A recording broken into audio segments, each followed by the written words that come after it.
Welcome back to the Hardware Unboxed podcast. We've got a news episode for you today talking about things like the GTX 16 series, future AI potential upscaling from AMD and GDDR7 memory, as well as Steve talks about, well, UPSs and various other things going on as he tries to prevent any future power outages at his place. So lots of discussion there.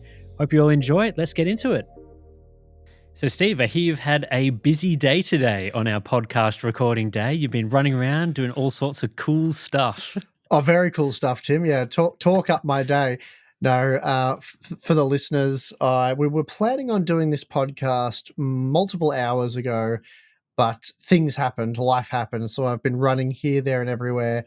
You know, some of the highlights were a big puncture in my wife's car's tire, so I had to go out and get her to the tire store to get a new tire. So that's certainly exciting. Some unexpected visitors dropped in and all kinds of things. And Tim's just been sitting here patiently waiting, being like, when are you going to come and chat to me? Yeah, that's right. I've been sitting here for about 4 or 5 hours just staring into this camera and just minding my own business, really. But low power standby. Yeah, that's pretty much it. Just been doing a few other bits and pieces around here, but we've got a news episode for you today. A few news topics, interesting things to talk about, because it feels like for the last couple of weeks we've just been talking about new products that have been coming out, but we're not expecting any more new products for quite a while, I wouldn't have thought. At least no major things for at least until the second half of the year. So there's going to be a few other interesting podcast episodes that we have to fill some time in. But for now, there's a little bit of news. We have to take up a new hobby that we can talk about or something. I don't know. It's good. Pretty much. We'll have to generate some news. People don't like it when we do that, so maybe we won't. But maybe if we generate some lawn mowing type news, that they'll be on board with that. Right. Perhaps we can try it. I'm willing to try it. Oh, well, anything to keep the podcast going. We'll give it a try. We'll experiment over the next couple of weeks. But I want to start with. I've thought this was a confirmed story, but it seems to be more of like a rumor / confirmed story. So I don't quite know where it sits at the moment, but apparently Nvidia has discontinued the GeForce GTX 16 series. So the Turing GPUs, which surprisingly, I guess, were actually still being made up until this point. But Nvidia, according to a website called Board Channels, which is what looks to be a Chinese website. It's been translated for us by Video Cards, has saying that the GTX 16 series has been, well, completely discontinued in the first quarter of 2024. So they're no longer producing products like the GTX 1660, GTX 1650, and even the GTX 1630, which was a more recent release. Not the 1630. Tell me it's not true, Tim. No. It had 512 CUDA cores. It was a real banger. Buyers will be devastated to hear the news of the 1630's departure, and at least I've still to some got degree one. The 1650 as well. But no, It sounds like most of this is affecting the higher tier cards. And I guess Nvidia was still producing these because they hadn't really produced a $200 GPU for a while. So if you wanted a card in that $150 range, GTX 1630, GTX 1650 was sort of it.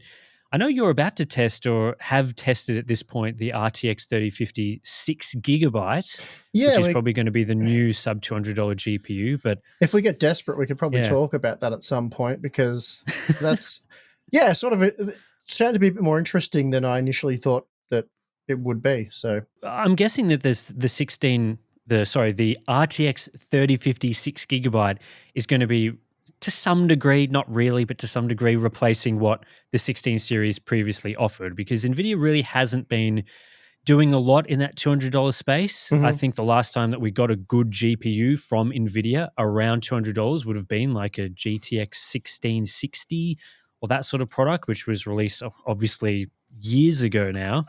I was going to say like a GeForce 6600 GT.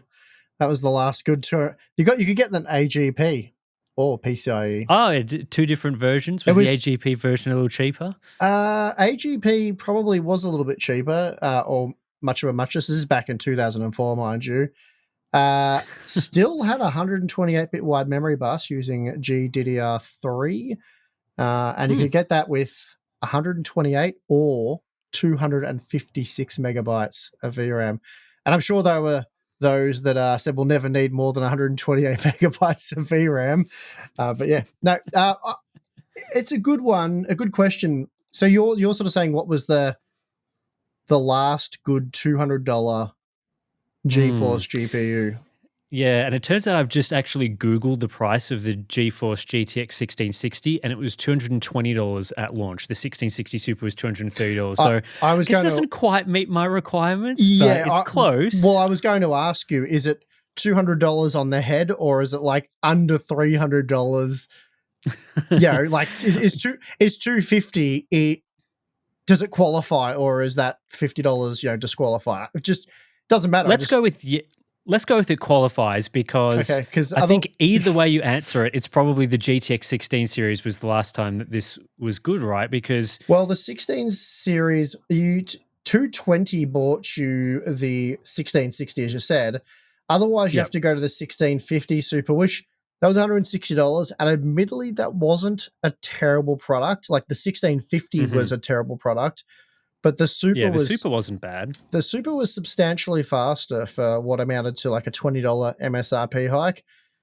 Admittedly, it was released later on. Don't remember the exact timeline there. I think it might have been like a year later, something roughly, like that. Almost to the day a year later, or something like that. Super series but so basically, if you wanted to get technical and say $200 or less, then you've got the 1650 Super, which I'm not sure necessarily qualifies as a great $200 sub $200 part.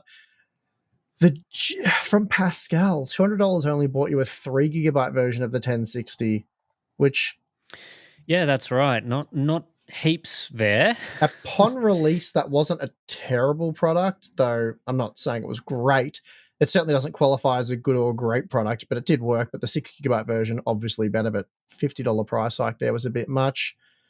So then you have to go back to the GeForce 900 series, like Maxwell, for cards that were below. I don't really recall that. I think the GTX 960 wasn't like super inspiring or anything, but I think it was a pretty reasonable mid-range offering from Nvidia. So if you say that was $200 on the dot, so you've got to sort of go back to Maxwell.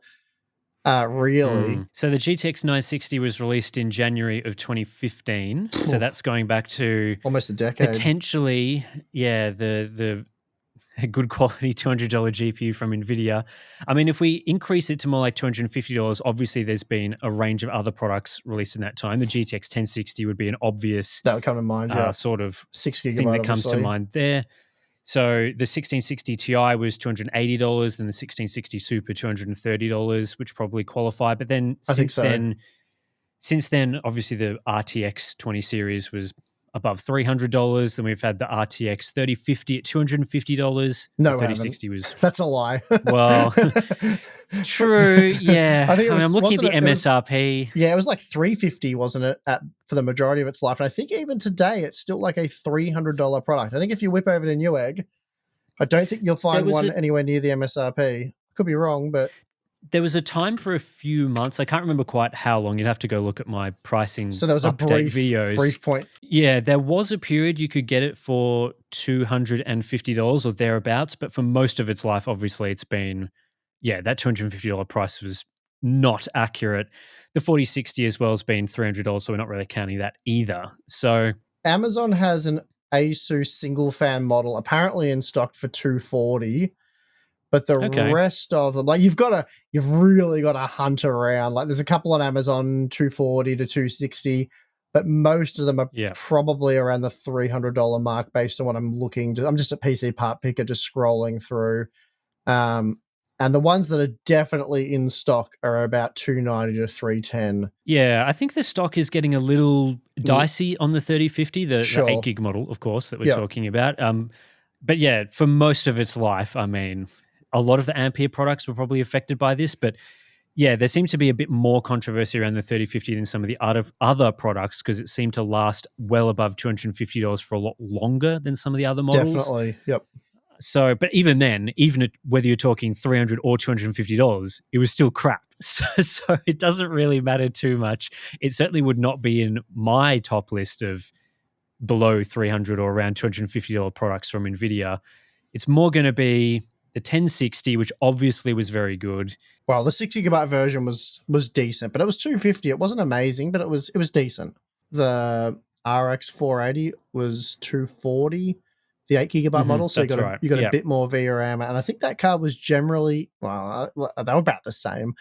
But yeah, obviously it's relative to what it was successing and what it was competing with at the time. Did it blow away the max? I can't remember. I just remember it was competitive with the AMD product. But anyway, it's a good product. So Yeah. I'll stop waffling. Continue, Tim. Yeah, it's certainly been a good product, and it would be around, sort of whether or not you'd put, like if we were ranking them, for example, would you put like a 1660 Super above a 1060 or however it would go? I'm not sure, but I think my point in general is that we'd have to go back to around 2019, the last time that the $250 GPUs were like, we would recommend them. I think reasonable. You did recommend the 1660 Super from memory. Possibly. Obviously, it lacked the RTX features, but back then that wasn't really too much of a talking point because this was sort of your pre-ray tracing era. DLSS wasn't really a thing. And so even today at that price point, like if you're reviewing $300 or $300 and cheaper GeForce GPUs, ray tracing, I don't think is going to be a priority for the vast majority of gamers. And based on all the polling data we have, that's absolutely the truth. Or correct? Right. So you said back for TechSpot, I'm just looking at TechSpot, but I assume you would have reviewed this on Hardware Unboxed as well. You said that the GTX 1660 on March 14, 2019 so the was original. the original was the new mainstream king. Okay. So that's what you had said for that product. So add the AMD competition. There was no AMD competition, really. So move on. Yeah, you said that it had better cost per frame than the RX 580 8GB, which at the time was around $200. The 1660 at $220 was a little better cost per frame, but the RX 570 was better again, but it was much cheaper for the 4GB model. So I guess that's why you came to that conclusion. But yeah, I mean, the 580 was probably heavily discounted shortly thereafter. But anyway. Yeah, probably. Yeah, I just think it's interesting seeing the news of things like the GTX 16 series discontinued. And by itself, it's not that interesting of a story. I mean, it surprised me a little bit that they're still making them. But just as a reminder, you sort of go, oh, hang on. Wasn't that the last time that we got reasonable-ish GPUs around that price from Nvidia? It just so happens to be the case. But again, like you've just been testing the RTX 3050, which is what in the 6GB configuration is below $200 as well. 180. It's meant to be, I think, 170 is the MSRP. There's probably some 170 models floating around, but when I did my testing and made my video, which you'll be able to, well, could be, no, it won't be on the channel yet. It'll be probably the day after the podcast, but Floatplane members will be able to watch it. But yeah, just having a quick look now as we're talking, and it seems like in stock, 180 is the lowest price. So that's about $20 US less than an 8GB, because there is only 8GB versions of the Radeon RX 6600. So yeah, it'll be interesting to see your review of that in a couple of days. But it seems like Nvidia's new strategy for around that $200 below $200 price point is the old, what trash can we recycle? I'm not saying the 3050 6GB is, complete trash necessarily, but the GTX 1630 certainly was, and that was their sort of option. Recycling that silicon, released 2022, I believe, from memory. And then obviously they've not really done too much. They're now releasing the 3050 6GB for below $200, and I would imagine by the time the 50 series comes around that there will be some additional new recycling of a product that will occupy some low tier sort of price point. I mean, there's not even a below $300 GPU from the 40 series to begin with. No 4050. No, not yet. Yeah, so I mean, there's a laptop 4050, but it's not really counting that, I guess. So yeah, would you say that with the discontinuing of the 16 series that we're sort of, I don't know, wrapping up towards like the end of NVIDIA's low-end GPU era? It sort of feels like they're not really paying attention to this anymore. The GTX 16 series was sort of the last proper attempt at releasing new products around those sort of price points. It seems like they've just sort of, they've ignored it. It's done. It's over. They're now a $300 plus company, and anything that you're getting below that is sort of old stuff, recycled stuff, just whatever we happen to have lying around, as opposed to a real focus for them. At least to me, that's what it feels like. As you say, they do have the 6 gigabyte 3050, which is a new product they've launched, and that is a sub $200 product. So, it'd probably be a strategy moving forward where they sell previous generation parts, the lower end parts, as Hmm. filling that gap. And I guess if they can be competitive doing that, it makes sense to do so, right? It's really on Mm. AMD to create that, because like they can't abandon that market surely, because it really is the mainstream market, or at least people want it to be. I don't think it's even so much people want it to be. It still is. Like, people still are buying products below $200 US, whether that's an RX 6600. Intel has made moves to release some of their Arc GPUs into that range. Maybe that's out of necessity in some way, but they've got multiple products below $300 US. And you even see the 3050 selling not as badly as it should, considering the quality of the product. So yeah, I mean, they're going to have something around there. And I think as silicon prices continue to increase with every new node that gets released, there's going to become points where it's just not viable to create the lower tier products on the latest generation process nodes, especially because, typically people are still perfectly fine with, a bit higher power consumption, those sorts of things when you're talking about a $200 GPU. So, yeah, re-releasing, while it's not ideal, like a 6 gigabyte 3050, or for the future 50 series, maybe a re-release of a 4060 that's on that last generation node. It's cheaper to manufacture. It's using older stuff, but can be price competitive. It's a likely strategy. I would have thought, not the best strategy, but somewhat likely. It's going to be hard for them to do that if AMD, which I'm not suggesting they would do this, but they have a product like an RX 6600, which is by far and away the best value GPU on the market right now. You can get them for about $200 US, and really nothing Yeah. holds a candle to them. Like even the new 6 gigabyte version of the 3050, it gets pretty decimated in terms of performance overall, and it's nowhere near as good in terms of value cost per frame. So Hmm. the 6 gigabyte version of the RTX 3050 in the current market is a huge improvement over the 8 gigabyte version of the 3050. So although it shares the same name, which is dodgy, it is much better value. So I guess Okay. that's doesn't Interesting. I'm not sure that really justifies the whole changing the specifications drastically while keeping the product name the same. Oh, it could have been a RTX 3040, but yeah. Well, yeah, or 3040 Ti even would have been acceptable, but it really, that's Yep. what it should have been, right? It should have Hmm. been an RTX 3040 or something different to an RTX 3050.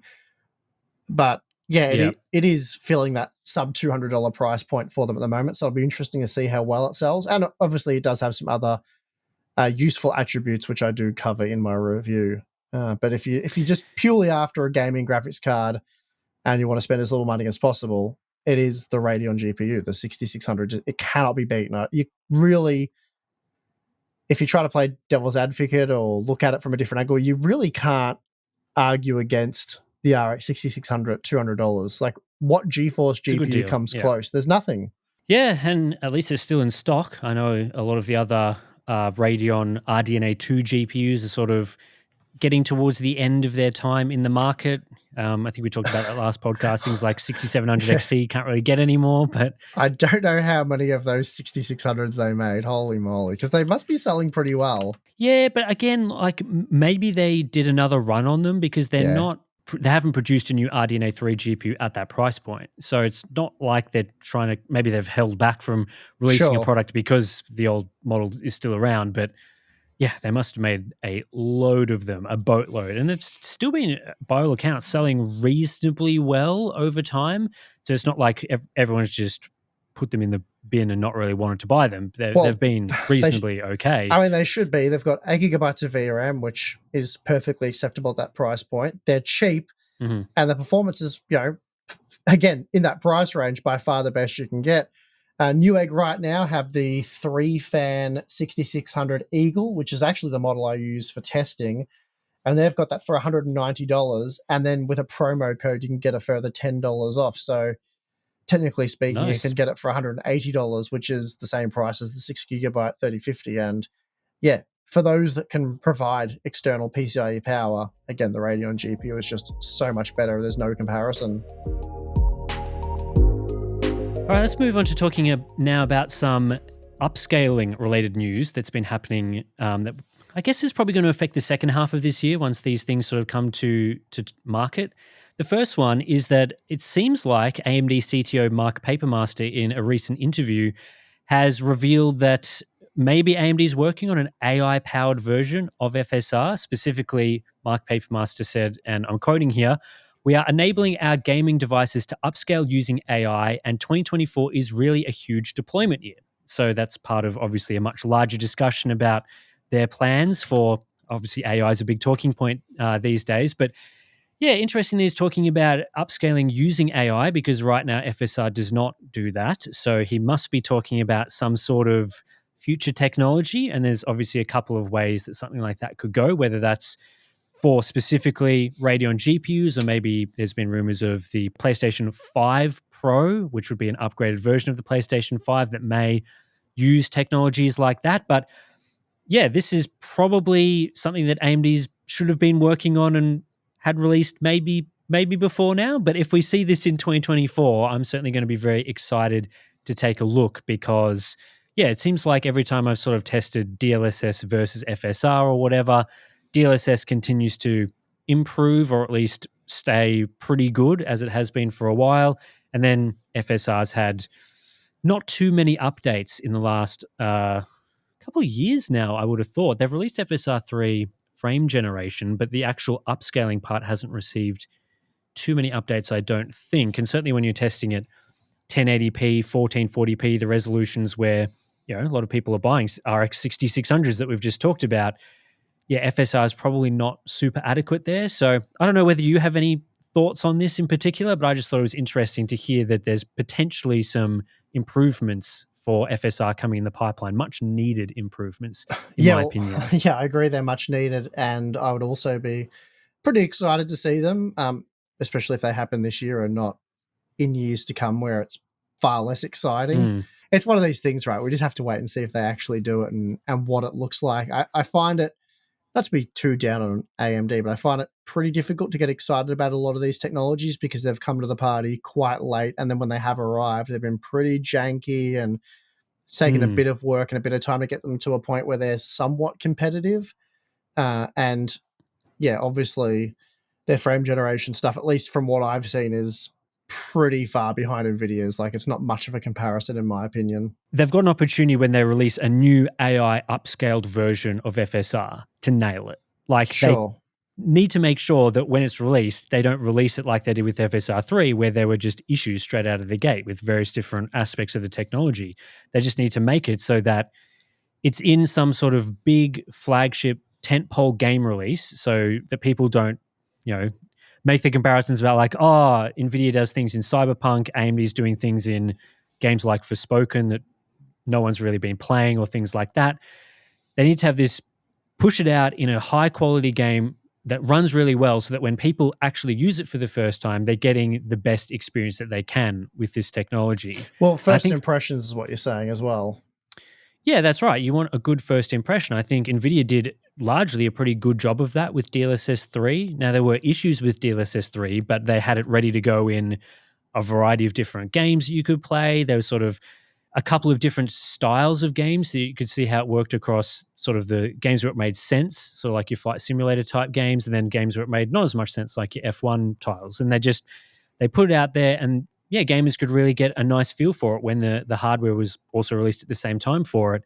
And then, yeah, the AMD's FSR strategy was a bit different with FSR3, to say the least. But hopefully this is a new push for them that they can, I don't know, just not botch it again. I feel like it's, again, like harsh to sort of say that because there's been features that they haven't done that with. But yeah, it certainly would be a big opportunity for them to, yeah, really start pushing it as a feature that they could provide the quality and performance and everything is up to scratch, but sort of, pushing this as their answer to criticisms and complaints that we hear from gamers about the quality differences between DLSS and FSR. It's something that they do need to work on. I'm interested to know, obviously we have no information, but it'd be interesting to know whether they do the usual FSR thing, which is targeting all GPUs, including Nvidia GPUs and whatever, or whether they go, we need a solution that is just going to work for Radeon products. And I mean, saying for a little while that I think that the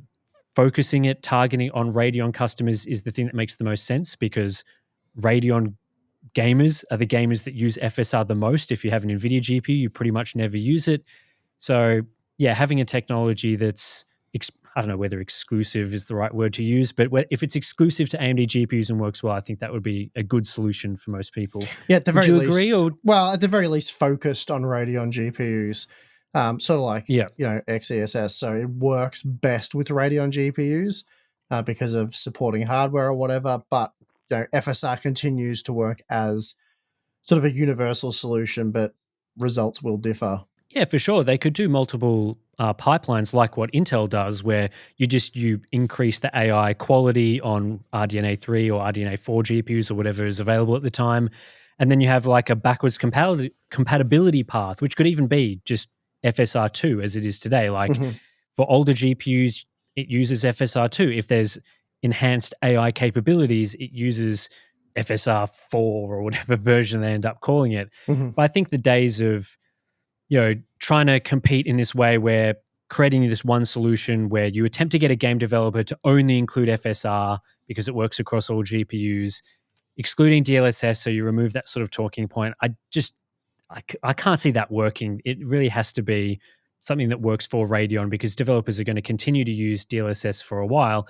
And one of the reasons why that will continue to be a thing is Microsoft DirectSR, which is an API that I don't know whether it's been fully announced yet, or at least they're going to be talking about it, but Microsoft is effectively integrating it's not a one-size-fit-all API, but it's an API that will hook into DLSS, FSR, and XeSS so that developers can only have to integrate one API, that being the DirectSR API, and then that will automatically use DLSS, FSR, XeSS, depending on what GPU you have in the best scenario. So instead of a developer having to go and integrate each of the solutions separately, which is going to take obviously more development effort, this DirectX API integrated into DirectX will sort of act as a translation layer. You just integrate that, it works with all the solutions. So apparently all the different vendors are on board with this. So AMD, Intel, Nvidia are all going to have their sort of little pipeline coming out of DirectSR to work across different GPU vendors. Obviously, there's still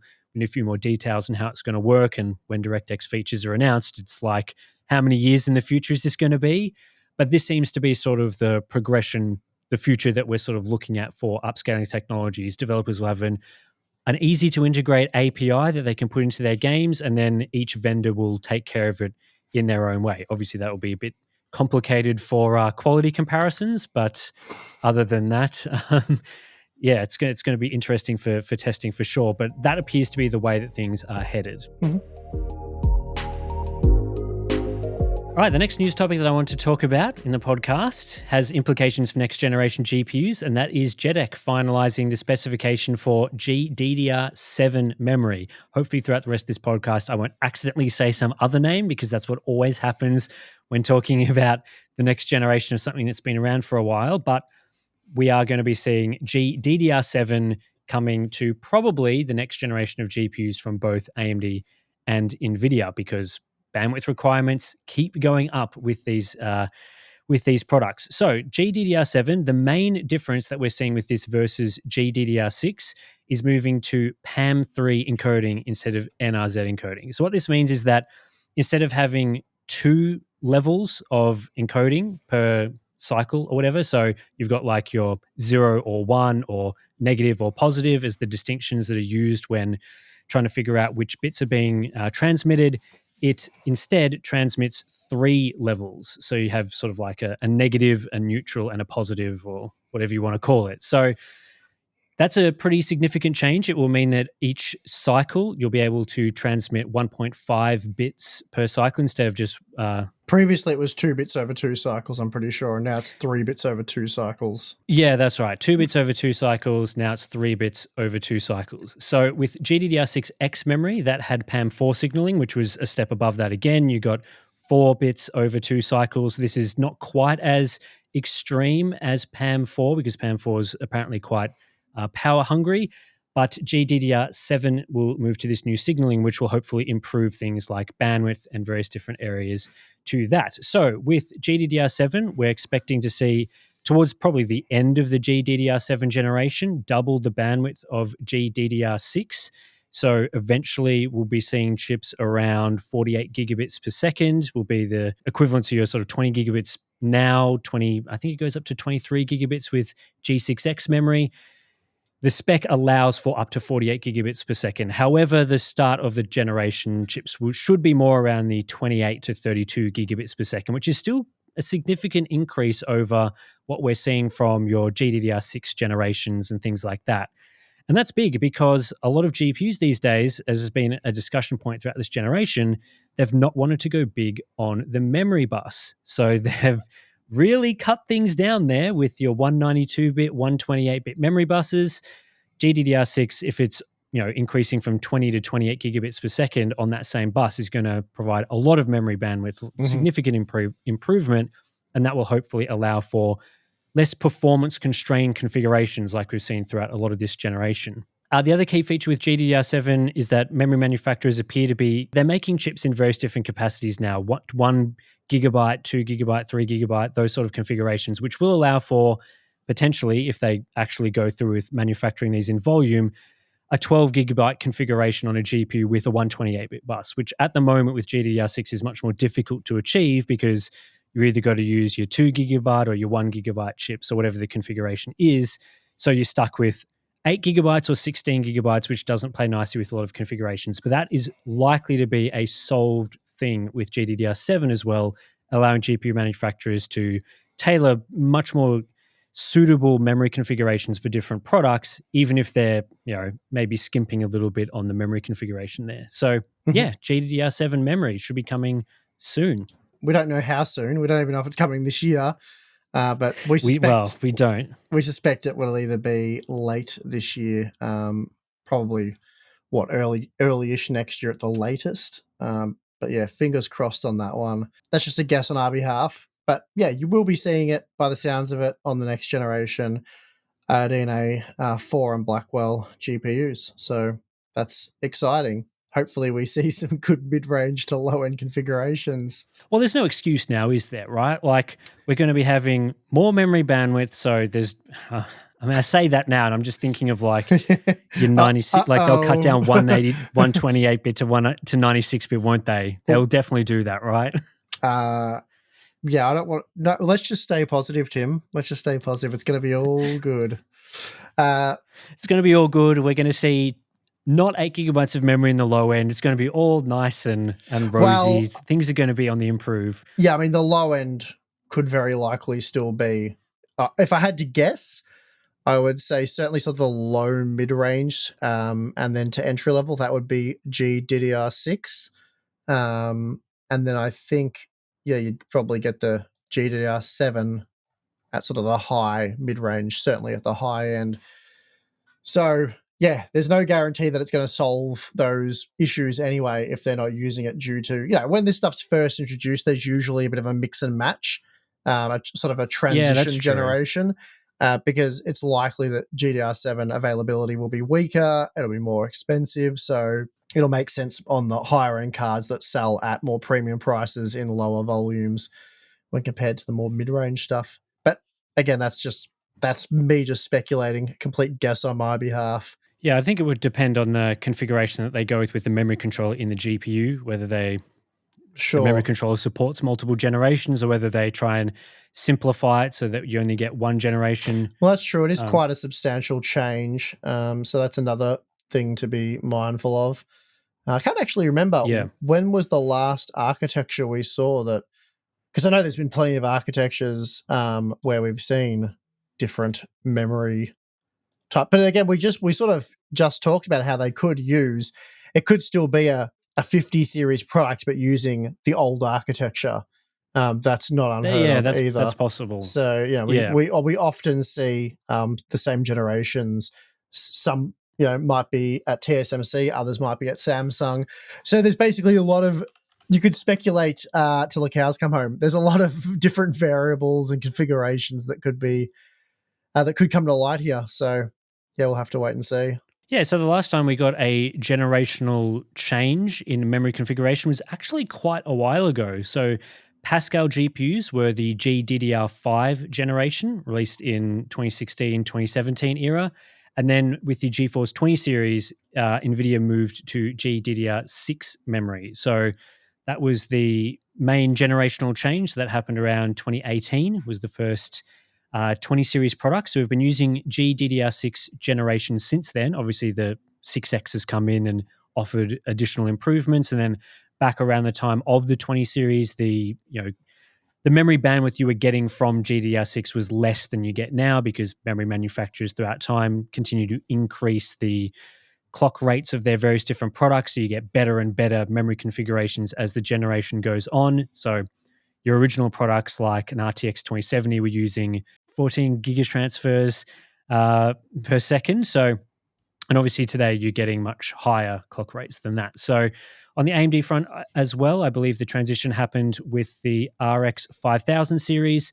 They went from offering GDDR5 memory with your 500 series, your Polaris products, and then straight to GDDR6 for RDNA. However, the very lowest end RDNA products, some of them did use GDDR5 memory. So there was a 5300 XT apparently, according to Might have Wikipedia. been, So yeah, OEM only, probably that one. yes, OEM only, but apparently there was a GDDR5 configuration. Mhm. So obviously there was that sort of mix up there a little bit, but most products have switched across to using the newer generation. So it's been a long time coming.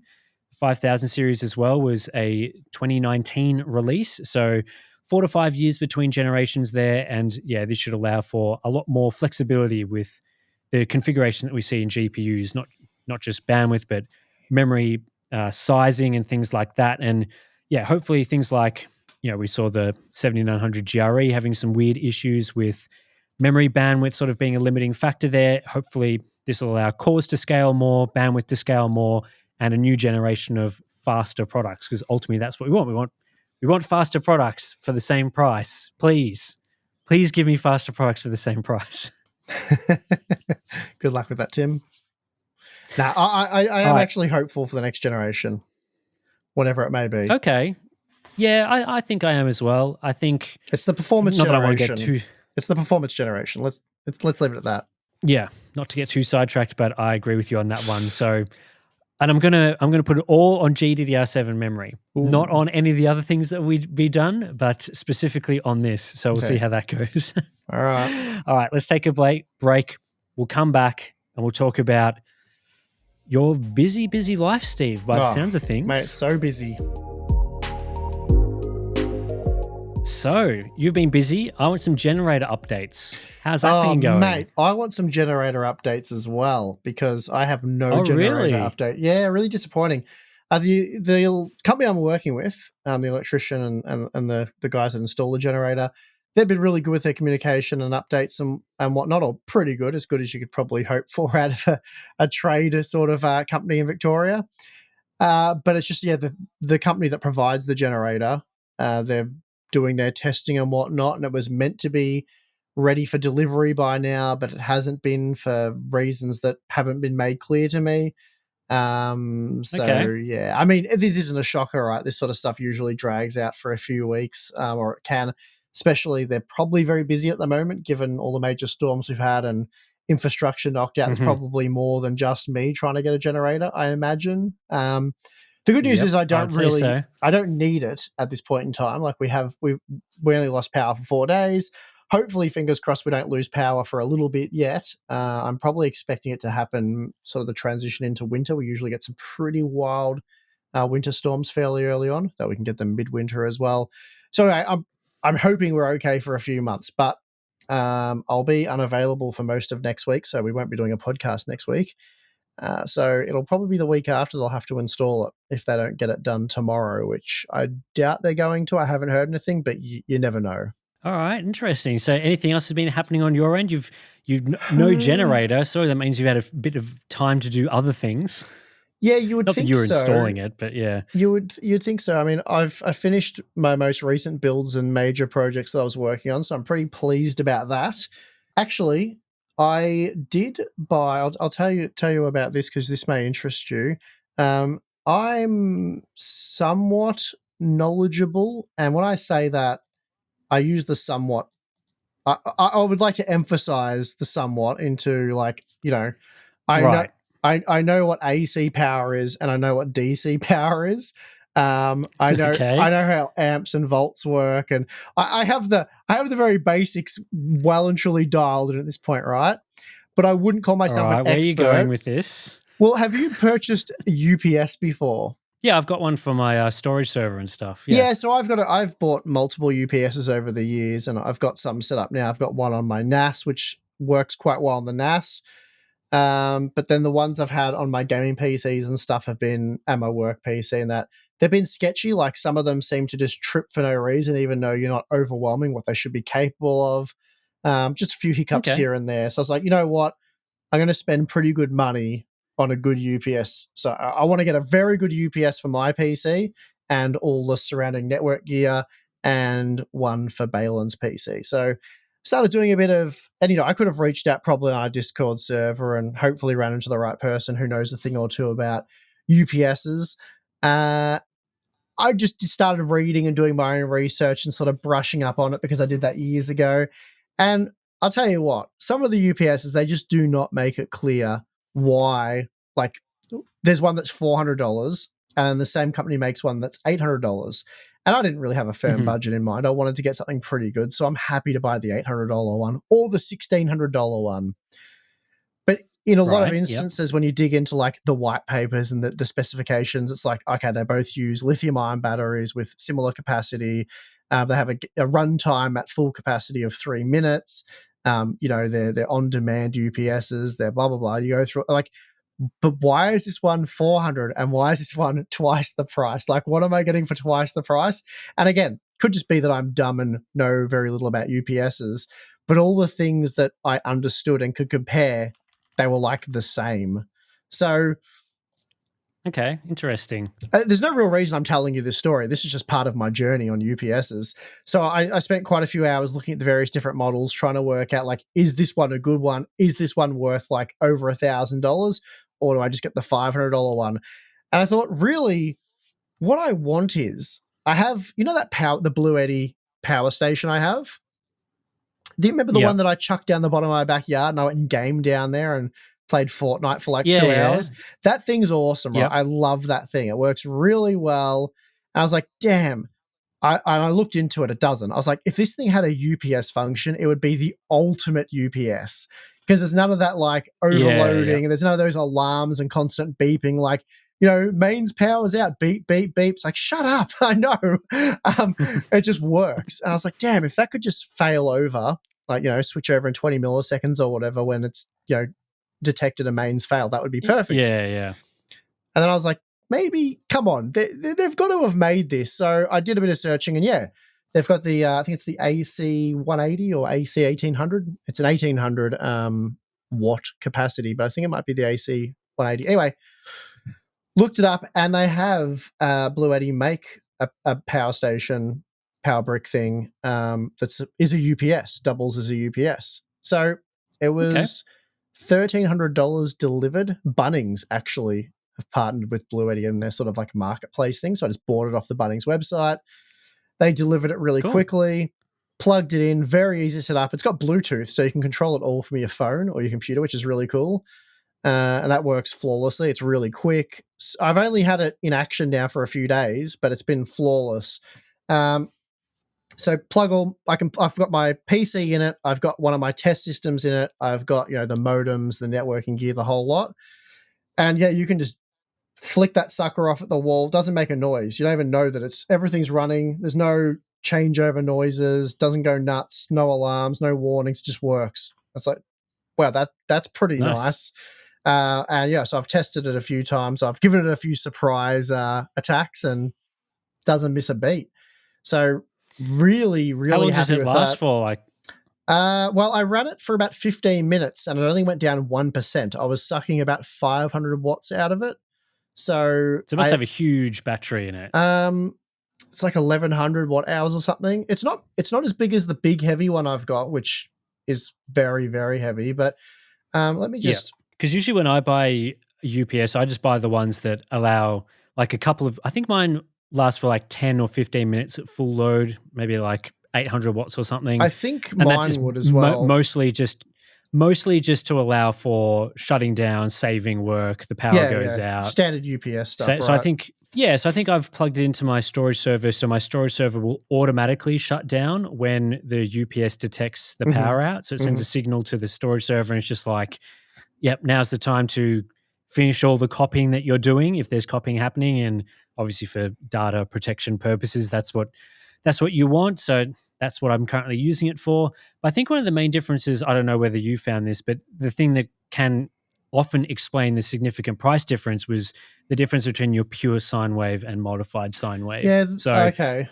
The ones I was looking that at were was all pure sine wave, and I couldn't work it out. okay. I'd have to Because I give know you the the cheaper models use the non-pure sine wave, but yeah. a lot of the higher end models are all obviously the better, smoother, cleaner output version. So Well, the Blue Eddy thing, and again, I paid for this, bought it with my own dollary dues. It's the AC 180. Now, I can't give it a firm recommendation and say absolutely get this thing because I've only had it for a matter of days now. So no idea how reliable or how well it's going to work. But yeah, I've got the Blue Eddy AC 180, and it has been amazing so far. Very easy to set up, connect up, pretty seamless. nice. And I've flicked the mains power off on it a few times, and all the gear just keeps working. It's really cool. So that'll complement the diesel generator really well because that has about a 20-second switch over time. So I'm gonna buy a second one and put that down Balin's end and put his workstation on that, and so it should be pretty unstoppable. But yeah, they've got a nice website. I've just been looking at their website. It's a very nice website. I mean, very look, Apple-like in some ways. Yeah, the only experience I have with them is that 2,000 watt hour thing that I featured on one of our unboxing boxes episode. They just sent it to me to have a play with it. They're like, plug your gaming PC into it, and I'm like, yeah, okay. How gimmicky is this thing? Is it going to be useful? I think it was off my. I can't remember what GPU I used at the time. Now it was a high end gaming system with a big 32-inch monitor. It was sucking down plenty of power, and I was able to game for 7 or 8 hours. So that's pretty cool. It's pretty good. That's pretty good. And I've still got that. That's probably a few years on now that I've had that product for. It might have even been 3 years now. And it still works as good as the day I got it. I use it on occasion. I lend it to people who go camping or whatever. Balin took it camping with him and he loved it. He wasn't going to bother, and then he took it and everyone was charging their phones off it and stuff. You can charge your phone like 400 times or something absurd like that off it. Great bit of kit, really. 3 years on, still works. So I thought, you know what, I'm going to spend some of my own money on this AC 180 and give it a crack. And I don't know whether that was a good idea or not, but so far I'm wrapped with it. So time will tell, I guess. So this week, for my extra things I've been busy doing, not that I've really been busy doing this specifically this week, but I've watched quite a few of the films that are nominated this year for the Academy Awards, more than I usually watch because I don't usually watch all of the films, but the Academy Awards are happening on Monday of next week. So I thought probably now's the optimal time to talk about this. So I've seen 7 of the films that are nominated for Best Picture out of the 10. And I thought I'll give my recommendations for which one I personally think people should watch and the ones that I don't think people should watch. Okay. So I'll split it into a couple of different categories. So the category of like my strongly recommended, very good, definitely worth watching films would be so Oppenheimer, which most people are aware of Oppenheimer. I haven't good watched film. that yet, actually, to be honest. I haven't got to it.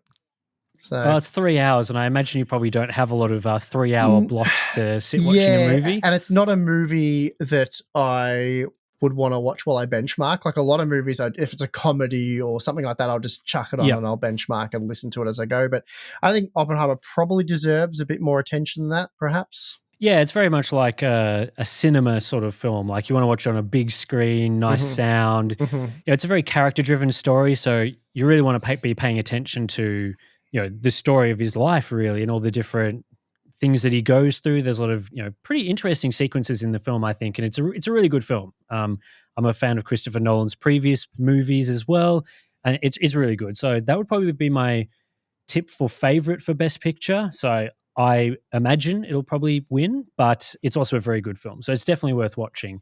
Also in this category, I would have the film Poor Things, which is by it's got Emma Stone and Mark Ruffalo in it. This is it's a very weird, bizarre sort of film. It's a comedy, I would say, sort of like a black comedy. Sort of a drama, sort of a comedy. It's really interesting and really unique. And I've never really seen a film like this, but it's very good. I Okay. thoroughly enjoyed it. My partner Miranda was very keen on us watching this. So I'm like, okay, we'll put it on. We'll watch this one. Strongly recommend it. So if you're interested in a film that's sort of very bizarre and original, then that's probably going to be up your alley. But if you're not, if you're more like a fan of your mainstream blockbuster type films, it's very different to that. So, but yeah, apparently a lot of other people have liked this film as well. So I'd recommend that one. And a surprise film that I would also strongly recommend from the list was American Fiction, which is a story about it's about this guy who writes this sort of like satire novel. He's like a black author. He writes this satire novel, and then it gets mistaken as sort of like a serious book by a lot of professors and like people in the sort of, I don't know, high up stuff. Academic And it's community. a yeah, academic community. So it's a really funny film. It's like a comedy drama, so it's not all like wall to wall jokes after jokes after jokes, but there's some very funny scenes in it, some nice drama elements as well in it that I quite liked. And I'd heard nothing about this film. I saw I it on the haven't list. I'm heard of like, it. Yeah, I didn't know it was a thing. yeah, did not know anything about it. I put it on, I watched it, and I thoroughly enjoyed it. Quite a Okay. good film. That was yeah, I sort of like those sort of satire, sort of almost black comedy type movies. So Poor Things in American, they're very different films, Poor Things in American Fiction, but I quite enjoyed them. The Okay. next tier down, I'd have my films that are sort of good and worth watching, but are not like your outstanding must watches like Oppenheimer. So Barbie is one of those films. Perfectly fine film. Most people know what Barbie is or have seen it. It's good. It's I haven't not going watched to win. Barbie either. Yeah, it's good. Okay. Um, so yeah, I won't talk too much about that film. Another film that I just watched the other day was Anatomy of a Fall. So this is a legal drama. There's lengthy scenes in this film. Almost an hour plus of the film is set entirely in a courtroom. But I really like this film. I think it's quite good. It's not going to be for everyone because especially there's a number of scenes that are in French, so French subtitles. There's English parts as well. But the thing I thought this film did really well was in a lot of so it's about a case involving the death of a person, and it's sort of split between was it a suicide or was it a murder? And you go through the whole film and almost right up until the end, the explanation that they're going through in the courtroom and stuff, it really could go either way. Like it's not super clear which of the outcomes is actually true or not until very close to the end. So a lot of movies that you see, sort of these drama thriller movies, investigative movies, you get to halfway through and you're like, oh, okay, I'm pretty sure it's like this or that or whatever. But with this film, I thought it was really clever in how it was able to make it very ambiguous and very like they show both sides of what could have happened and they go through the legal case. It's a pretty good film, and I'd recommend it if you are willing to sit through a number of subtitled scenes. And the other film that I would sort of recommend was The Holdovers, which is a comedy drama film. It's about Paul Giamatti, good actor, quite like him. He's sort of a school, it's like this strict boarding school teacher, and he's forced to stay over the Christmas period with one student who was not allowed to go home because his parents were away. So basically, it's him, this kid, and a cafeteria manager, and they get up to a whole bunch of different antics and various different things that, yeah, I thought it was good. It's not going to, didn't blow me away or anything. It's sort of, I think a lot of it is sort of like 1970s nostalgia, which is about 20 years before I was born. So that doesn't really work on me, but I imagine it has worked on other people a bit more than me. But it's good. It's a fine film. It's And got the good one, ratings. I've seen the Yes. trailer for it, by the way, and it did look quite funny. It's got some funny scenes similar to American Fiction. And the one film that I did not rate that I've seen of the 7 was Maestro. So this is a biographical story. It's not a biography like a documentary, but obviously it's the Leonard Bernstein is played by Bradley Cooper, who stars in it along with Kerry Mulligan. They're both great acting in it. Really good job portraying these characters. Awesome job. Didn't care for the story really. Just didn't grab me. Wasn't super interesting.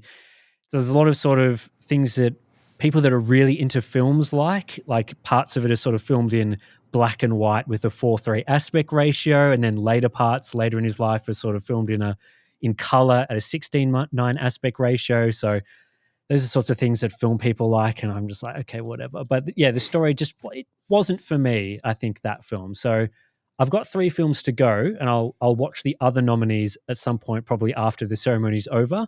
But so far, I've really liked 3 of the films. I've quite liked 3 of them, and one of them I didn't rate. So that's my Academy Award nominees for this year that I've seen, more than usual. And if anyone listening wonders how Tim has so much time to watch all these movies and play video games, he doesn't have kids, at least yet. That's right. So he's as free as can be.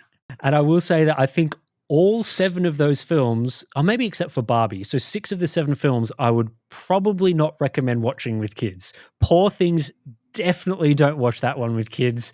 The others are like, man, but probably not. So yeah, you're as typical with. Yeah, you're ready to be a parent now, Tim. Yeah, that's right. I mean, I have ended up seeing a few of the other films that are nominated for other different awards. So like The Creator and Mission Impossible: Dead Reckoning Part 1, and I think Spider-Man Across the Spider-Verse was nominated for Best Animated Feature. That's a great film. Easy and those pick. sorts of films. But yeah, I think that's probably going to be an easy pick for that. And yeah, so yeah, that's my Academy Award stuff. I quite like watching some of those films. They're always, I like watching your big blockbuster films like your Mission Impossibles and Star Wars and those sorts of films. But it's always interesting to see what critics think, because there's been previous years where there's some films I've watched that are nominated. I'm like, man, this is awful. Like, this is just a terrible, terrible movie. And sometimes they even win Best Picture. But I think this year most of the films have been reasonably impressed with. And I think if Oppenheimer wins, that will be a well-deserved win. I think it's probably the best of the ones that I've watched. So that's it for this podcast episode. A nice short one. I'm always aiming for an hour when I do these podcasts. And then we get talking about lawnmowers or talking about you installing your generator or whatever. And my lack of understanding with UPS specifications. That's to be continued, by the way, Tim. I'm going to send you some links. All right. I'll try to take a look and I'll see whether there's any sort of noticeable differences there. But explain it to me. No, we're continuing this. You thought it was going to be an hour. I'm cutting you off, Tim. Sorry. I guess. All right. I guess what I wanted to get at is, like, I'm looking at these pages like, pretend I'm dumb, and that may not be a leap for some of you. Yeah. But like, no, I meant for me. Like, I'm going third person. Like, I've got $1,600 to spend, but do I need to, or do I just spend $400? And I feel like when they're from the same manufacturer, the same brand, it should be really clear why you would pay $800 for this one over this $400 one. And at least on the advertising I saw, it was like all the specifications that an idiot like me would understand were the same. So I'm like, I'm like, this has to be more expensive for a reason, and I'm willing to anyway. So we'll talk about this more on the next podcast. You'd think that would lead to less sales as well, because people would look at the chart and they'd be like, well, there's no difference between these products, so I'm just not going to spend the extra money. They'd be wanting to incentivize the spending your extra $400 or extra $800 or whatever it is. But yeah, so we'll talk more about your UPS ventures in a future podcast. My struggles. Your struggles. For now, that is it for the Hardware Unboxed podcast for whatever episode we're up to. Don't know. Can't remember. I don't think I've updated in a while. We've done 20 odd episodes. As Steve mentioned as well, there will not be an episode next week because Steve is taking a break to do some. I've let him down again. What you'll be getting up to. I've let him down again, Tim. I'm a disaster. That's right. Sorry, guys. Well, to be fair, You've planned it. You deserve a nice holiday. There's no products getting released to talk about, so That's what I figured. It's the one I do for 1 week every single year. I go kayak fishing with the boys, and we try and land nice. some big fish on some kayaks in the ocean and not get eaten by sharks. Hopefully, it's like the 5th year in a row now I haven't been eaten by a shark. So hopefully we can continue Nice. that trend. Yes, and if you're like me and you do not enjoy fishing or the ocean or going outside in any way, then you can stay inside and listen to more Hardware Unboxed podcast episodes on our YouTube channel or via Spotify, Apple Podcasts, or the usual audio version feeds. And we'll be back in 2 weeks for more Hardware Unboxed podcasting. So that's it for this one. Thanks for listening, and we'll see you in the next one.